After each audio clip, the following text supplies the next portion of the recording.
রান্নার শেষে কী এমন মশলা ব্যবহার করা যায় যাতে রান্নার স্বাদ দ্বিগুণ মাত্রায় বেড়ে উঠবে? আজ আপনাদের সাথে শেয়ার করছি তেমনই একটা ভাজা মশলা রেসিপি, যা আমিষ নিরামিষ এমনকি সব রকম খাবারই রান্না শেষে যদি ব্যবহার করেন তাহলে তার স্বাদ দ্বিগুণ মাত্রায় বেড়ে উঠবে।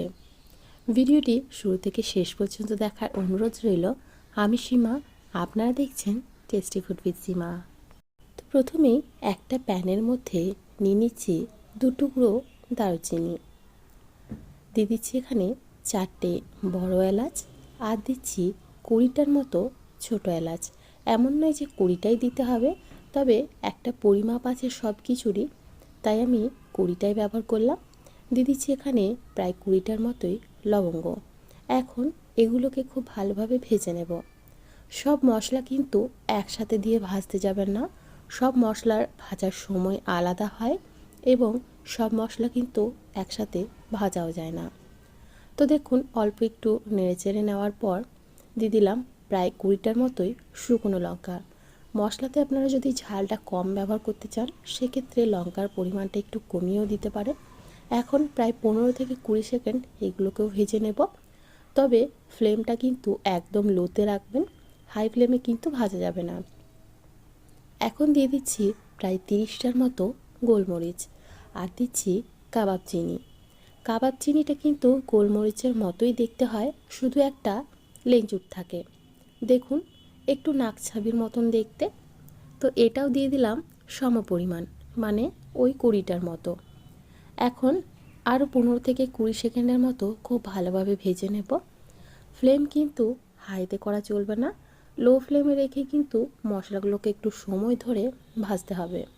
বেশ কিছুক্ষণ ভেজে নেওয়ার পর এখানে দিয়ে দিচ্ছি 3 চামচ পরিমাণে গোটা জিরে, 3 চামচ পরিমাণে গোটা ধনে, 1 চামচ দিয়ে দিচ্ছি মৌরি।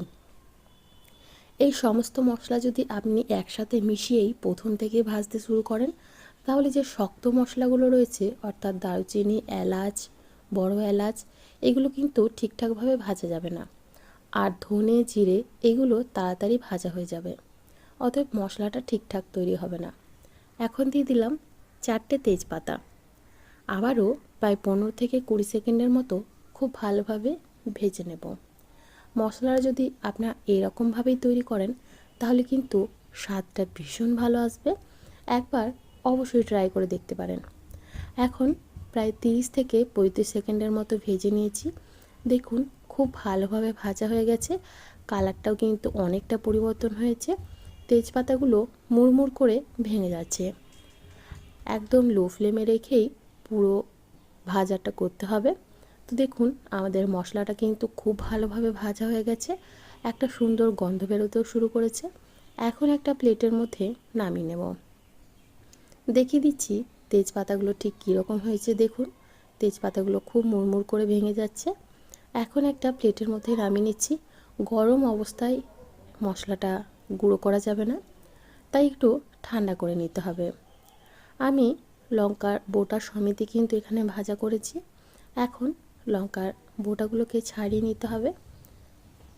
আপনারা অবশ্যই এইভাবে ভাজা মশলা তৈরি করবেন এবং রান্নার শেষে দিয়ে দেখবেন স্বাদ কিন্তু দ্বিগুণ মাত্রায় বেড়ে উঠবে।